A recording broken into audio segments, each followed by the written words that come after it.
airport where the royal plane is about to land at any moment. So it's just media here. There's no public messages from the city here, but it's all good. The plane is just about to land momentarily. And we've also seen a lot of references on the trip to reconciliation, of course. So what's the significance of this visit to Yellowknife? Well, Audrey, because who you asked, there has been some resistance to this visit to Yellowknife. In fact, when we were driving there to the airport through downtown Yellowknife, there was a very small protest happening down there.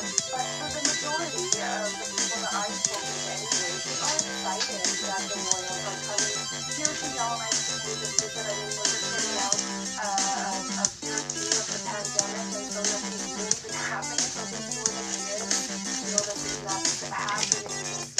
That's causing some excitement. However, there have been some floods in parts of the Northwest Territories, and people are thinking of those people at the same time, so not to take that away from any of the excitement. But the topic of reconciliation, RJ, with Indigenous peoples has been a major theme of this royal tour.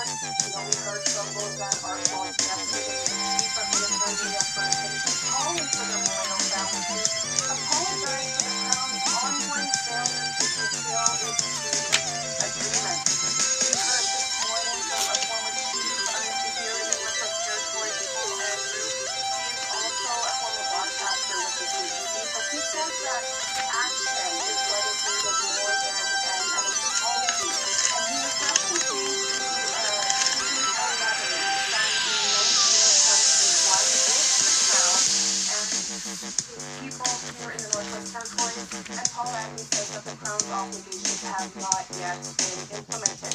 So there are two outstanding land claims here in the Northwest Territories that have yet to get settled.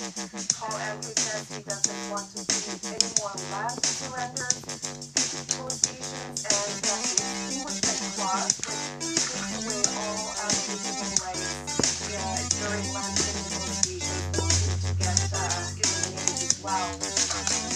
RGB says that the new relationship that she worked on is a good start, though. Thanks for this, Juanita. That is the CBC's Juanita Taylor in Yellowknife. We have some breaking news to bring you from Ottawa about Chinese tech company Huawei. The CBC's David Coughlin joins me now from our Ottawa bureau. Okay, so the government is poised to make an announcement in about an hour. What have you learned ahead of that?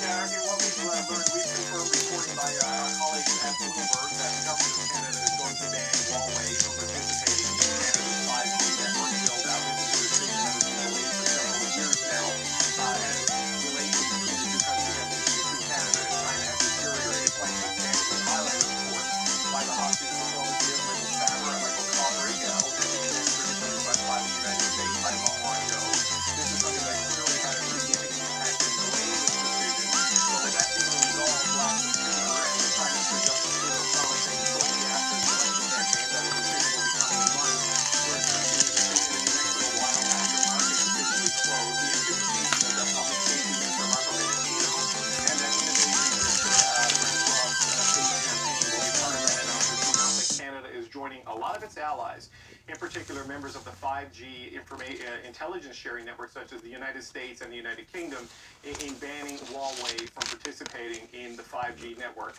There is a growing sense, and certainly the Liberals have been pressured by the opposition Conservatives to